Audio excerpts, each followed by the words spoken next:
It was supposed to be a night of celebration. Family gathered around, laughter spilling into the air, the aroma of roasted turkey mingling with the scent of freshly baked pies. The kind of night you look forward to all year, filled with joy and togetherness. But for me, it was the beginning of something I never could have imagined. I should have known something was off when I first felt that strange tightness in my chest, an unfamiliar pressure like a weight I couldn't shake off. It wasn't painful, not exactly, but it was alarming. Something was wrong and I could feel it deep in my bones. I excused myself from the table, trying to smile and play it off as just a little indigestion. But as I walked to the kitchen for some water, I felt my vision blur for a moment, my knees wobbling beneath me. The room started spinning and a sense of panic crept in.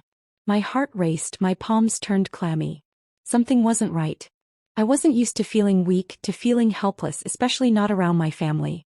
I pushed those thoughts aside, but the anxiety lingered, gnawing at me. I tried to steady myself, but every step seemed heavier than the last. It was then that I found my husband, David, standing in the hallway chatting with his brother. He was laughing, talking about a new project at work, completely unaware of the battle happening in my body. I took a deep breath, trying to push through it, but I couldn't shake the feeling that something worse was coming. "David," I called out, my voice shaking more than I wanted it to. He looked up from his conversation, his face softening when he saw the look on mine. "What's wrong?" "I don't feel good," I said, my chest tightening again. "I think I need to see a doctor." David raised an eyebrow, his smile faltering just for a second, but then he waved it off.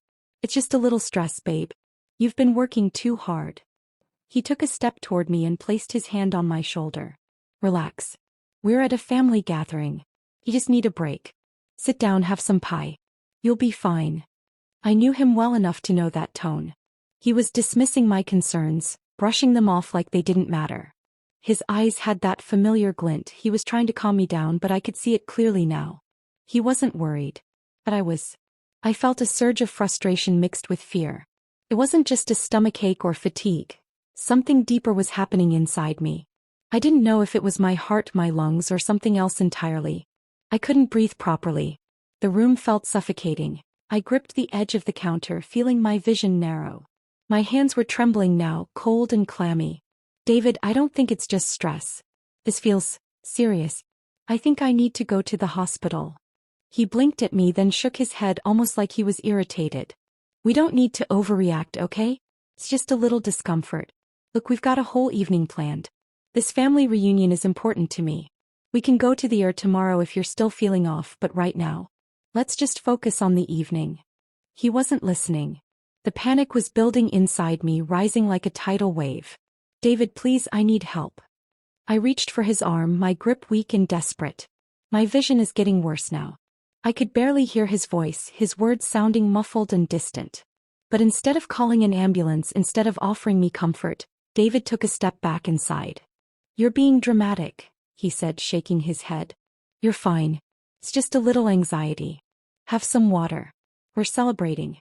Everything's fine." Everything was not fine. I tried to steady myself, but I could feel my legs buckling beneath me. The dizziness came in waves, overwhelming and suffocating. I reached for the wall to catch myself, but the floor rushed up to meet me. The last thing I remembered before everything went black was David's voice, distant and dismissive, telling me to calm down. And then nothing. "Hi everyone, drop a comment and tell me where you're from. Don't forget to subscribe and hit the like button. Enjoy listening." The next thing I knew was I woke up in the hospital bed. My body felt heavy, as if I was submerged in water, and the harsh white lights above me burned through my headache. The sterile smell of antiseptic filled the air, thick and suffocating. My fingers twitched, and I slowly became aware of the steady beeping of a heart monitor beside me. For a moment, confusion clouded my thoughts. Had it all been a dream? My head spun as I tried to sit up, but a wave of dizziness hit me hard. My hands shot out to grab the sides of the bed, grounding myself. "Should take it easy." David's voice. I turned to the sound, and there he was, sitting beside me. His face, soft with concern, but his eyes were distant. He looked almost relieved. "You're in the hospital," he said a little too casually. "You passed out at the party and I had to call an ambulance." I stared at him, disoriented. Call an ambulance? That wasn't how it happened at all. I remembered the panic, the suffocating feeling, and reaching for him as I begged for help. I remembered him dismissing my concerns, brushing me off as if I was being melodramatic. I hadn't imagined it. I opened my mouth to speak, but my throat was dry and my voice barely whispered. You didn't call an ambulance." David hesitated for a second, his jaw tightening. "Of course I did. You passed out. I called 911 immediately. But I knew better." The memory was still sharp, still fresh. His refusal, his cold dismissal of my pain. "David," I whispered, struggling to sit up. "You didn't call anyone. You told me it was nothing. You said it was stress."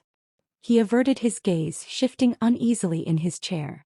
His posture stiffened. "I did the best I could. You were fine. You just got a little overwhelmed. It's no big deal." I tried to sit up fully, but the dizziness hit me again, forcing me to clutch the blankets tightly. "No, you didn't. You refused to help me." My voice cracked with the weight of the accusation. "You refused to call for help." David's eyes met mine, but there was a hardness for them now, a guarded look I hadn't seen before. "You were fine. It wasn't serious. I told you, you just needed to calm down. The last thing I wanted was to make a scene. Do you really think it's the best idea to make a fuss in front of everyone? To make everything about you?" I felt my chest tighten with rage, but it was more than anger. It was disbelief. How could he say something like that? How could he stand there and lie to me after everything? "You let me almost die," I whispered, my words trembling with the truth that stung worse than any physical pain I had felt. David's expression shifted, his lips pressing into a thin line. He opened his mouth, but before he could say anything, a nurse entered, checking the 4 in my arm. "Mrs. Carson, how are we feeling?" she asked, giving me a polite smile as she adjusted the drip. "Fine," I muttered, my eyes never leaving David's face. The nurse seemed to sense the tension in the room but said nothing, finishing her task quickly. When she left, the room fell into silence, but the weight of what I was about to say hung in the air. "Why didn't you call the ambulance when I asked you? Why did you lie to me?" David opened his mouth, then closed it again as if searching for the right words. But what he said next shocked me into silence. "You wouldn't have wanted that. If I called, it would have exposed everything. Everything we've been hiding." My heart skipped a beat. "What are you talking about?" David stood up, pacing the small space of the hospital room, his movements agitated. "I did what I thought was best. I didn't want to drag you into this, into the truth. You're better off not knowing. It's better for both of us."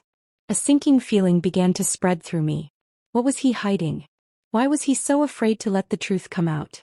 "David," I started, but my voice faltered. The fear in his eyes was too real. There was something more to this. Something that involved me, something I didn't understand yet. "I never wanted you to know," he whispered, voice barely audible. "But now I think you have to." Just then there was a knock on the door. Another nurse stepped in, followed by a man in a dark suit. The tension in the room escalated. "Mrs. Carson," the man said, his voice low and authoritative. "We need to talk." The man in the dark suit stepped into the room with an air of quiet authority, his gaze locking on mine with an unsettling intensity. He was tall, impeccably groomed, and carried himself with the cold professionalism of someone who had seen it all. His presence filled the room like a thick fog, and I couldn't shake the feeling that something was terribly wrong. I glanced at David, expecting some sign, any sign, that he knew who this person was or why he was there. But his face was blank, his expression unreadable. He stood at the foot of the bed, his hands fidgeting in his pockets, his eyes cast downward. I turned back to the man in the suit. "Who are you?" I asked, my voice trembling slightly despite my best efforts to sound calm. The man nodded curtly, his eyes sharp but not unkind. "I'm Agent Williams, ma'am. I'm with the FBI." The words hit me like a cold splash of water. My heart skipped a beat. The FBI? Why was the FBI here? David's jaw clenched, but he said nothing. I could see him stiffen as if he was trying to brace himself for something inevitable. I looked between the two of them, trying to make sense of this strange turn of events. "Agent Williams, what's going on?" I asked, my voice shaking now. "Why are you here? What's this about?" Agent Williams didn't answer right away. Instead, he stepped closer, lowering his voice just enough for only David and me to hear. "David, we need to talk." I could feel the tension in the room thickening. My pulse quickened as I shot a glance at David, who still wasn't speaking. It was as if he were frozen, caught in a web of lies he had no way to escape from. "David," I whispered, my throat dry. "What's going on? What are you hiding?" He finally met my gaze, his eyes clouded with a mix of guilt and dread. "It's not what you think," he murmured, almost pleading. But the words didn't soothe me. They only deepened the pit in my stomach. Agent Williams sighed, glancing at the door as if ensuring no one would overhear. Then, without warning, he pulled out a small folder from his briefcase and placed it on the bedside table. The man's fingers brushed over the folder before he slowly opened it, revealing several photographs. "Do you recognize these?" Agent Williams asked, pushing the photographs toward me. I looked at the first one. My breath caught in my throat. It was a picture of David, taken from a distance, standing outside an unfamiliar building. My mind raced, trying to place the location, but the more I looked, the more my unease grew. I flipped to the next photo. This time it was a close-up of David's face, no doubt about it. But this image was taken under a much darker light. His expression was tense, even more so than I'd ever seen. But it wasn't the photo that unnerved me the most. It was the man standing beside him. I gasped, my hand flying to my mouth. The man in the photo was someone I had never expected to see. Someone I didn't even know David had been involved with. "Who is this?" I demanded, my voice cracking. Agent Williams' gaze darkened. "That's Michael Moretti," he said, his voice dropping. "And he's one of the most dangerous men in the city." David's face went pale as the name hit him. His lips parted as if he wanted to say something but couldn't find the words. His eyes darted between me and Agent Williams, and I could see the fear in them now. "Moretti," I whispered. The name felt like it was wrapped in barbed wire. "What does he have to do with you?" David's eyes flicked to the floor, unable to meet my gaze. His silence spoke volumes, each second of it suffocating me more than the last. I needed answers. The questions burned inside me, but the answers, God, what were the answers? Agent Williams picked up another photo from the folder. "David and Moretti have been in business together for years. Illegal business. Money laundering, drug trafficking, you name it.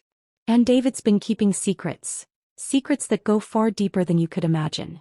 My mind was reeling, spinning out of control. My husband, was mixed up with someone like Michael Moretti?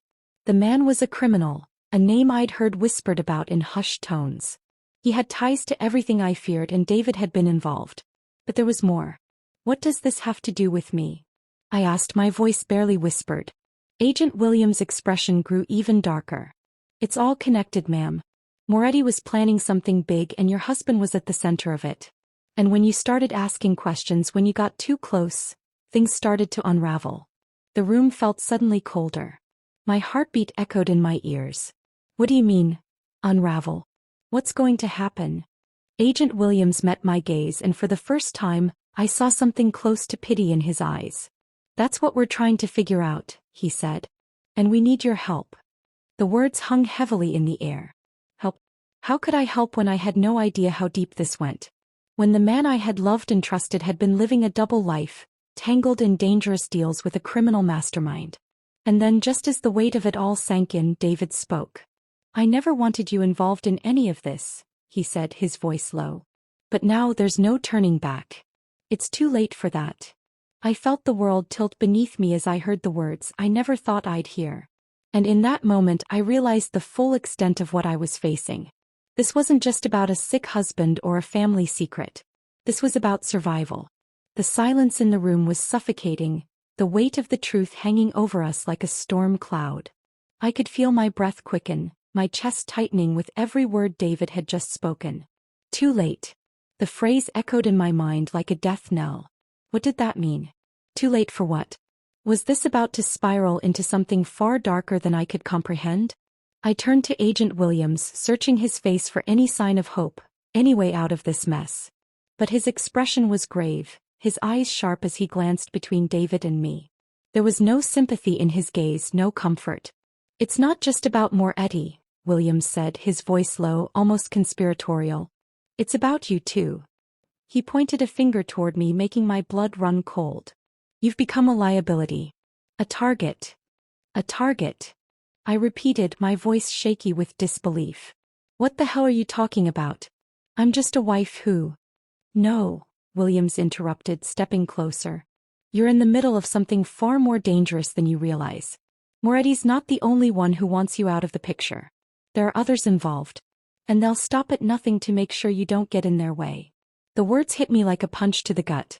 I wanted to scream, to ask for answers, but all I could do was stare at him, trying to process the gravity of what he was saying. David remained silent, his face pale, his eyes distant. For the first time I saw real fear in his eyes.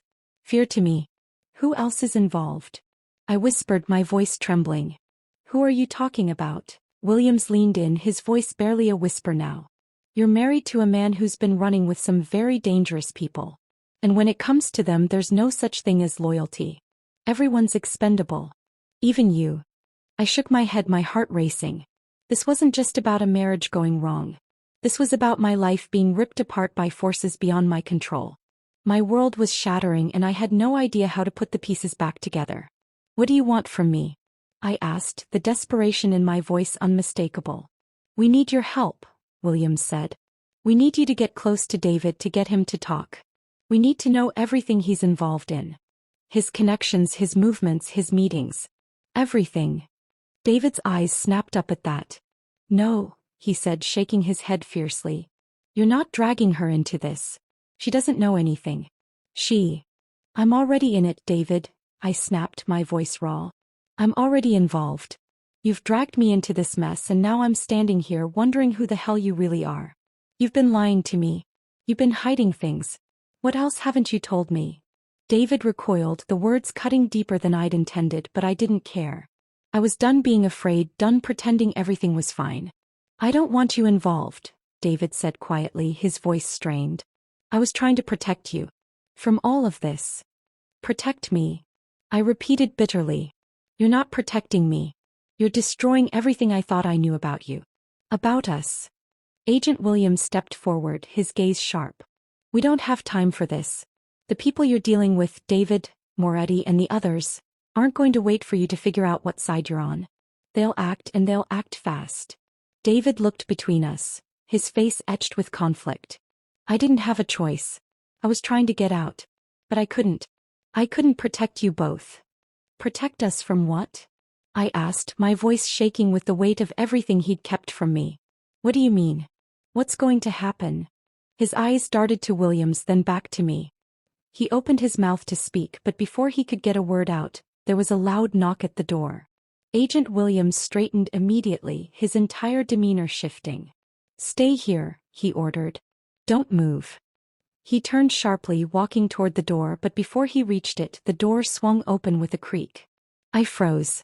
A tall man in a black suit stepped into the room, followed by two others, their expressions cold, unfazed. My heart skipped a beat. I didn't know who these men were, but the chill in their eyes told me everything I needed to know. This was getting much worse than I'd imagined. One of the men spoke, his voice low and menacing.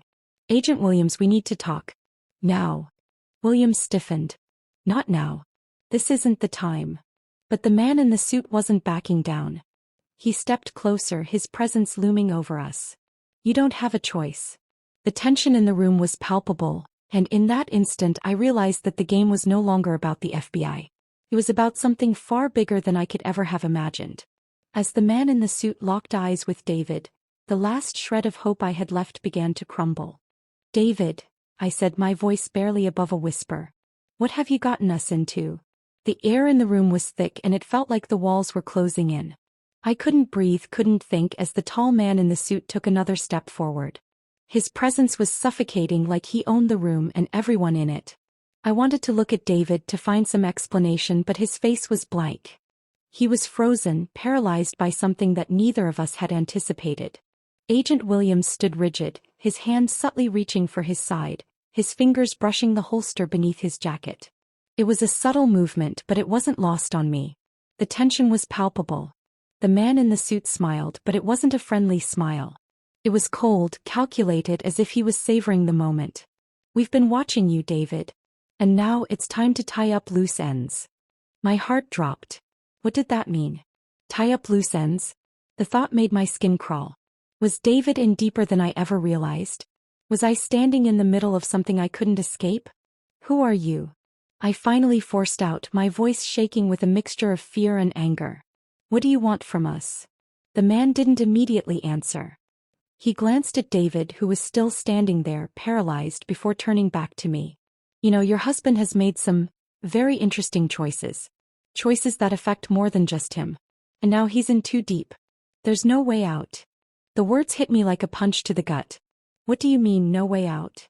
I managed to croak.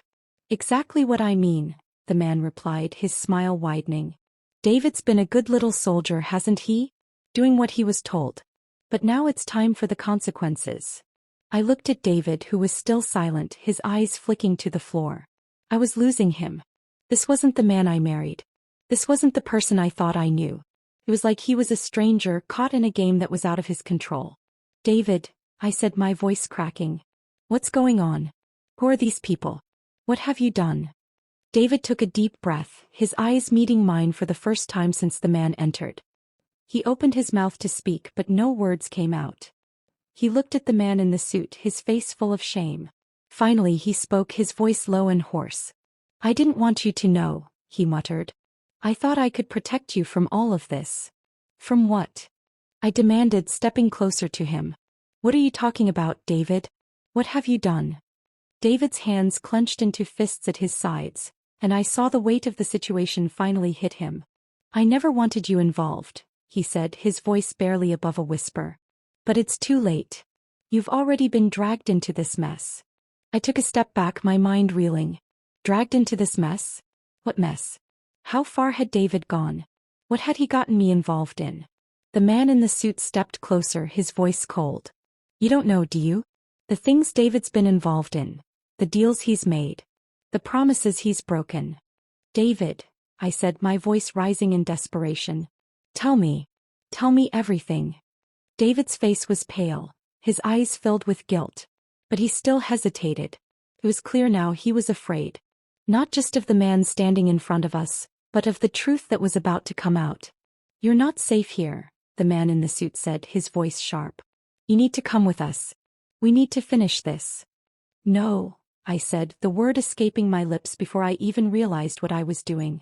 I'm not going anywhere with you. The man's smile disappeared, replaced by something darker. You don't have a choice. My heart raced and I could feel the panic rising in my chest. I glanced at David once more, but his face had hardened. This wasn't the man I knew. He was cold, distant, and I could see it in his eyes. He had already made his choice. No, I won't, I repeated, this time with more conviction. I don't know what you've done, David, but I'm not going anywhere. Not with them. Not with you. The man in the suit stepped closer to me, but before he could say anything else, a loud bang echoed from the hallway. The door to my hospital room flew open and more figures appeared. A group of men, all in dark suits, flanked the doorway, their eyes scanning the room with precision. What the hell is going on? Agent Williams demanded, his hand now fully on his sidearm, his body tense and ready for whatever was about to unfold. The man in the suit held up a hand, signaling for his men to remain still. It's simple, he said, his tone suddenly calmer, almost casual. David has outlived his usefulness. And so have you. The words hit me like a freight train. What was he saying? Was he threatening me? Was he threatening both of us? David's eyes widened in panic, but before he could react, the man turned to him. You knew this day was coming, David, he said. And now it's time to pay the price.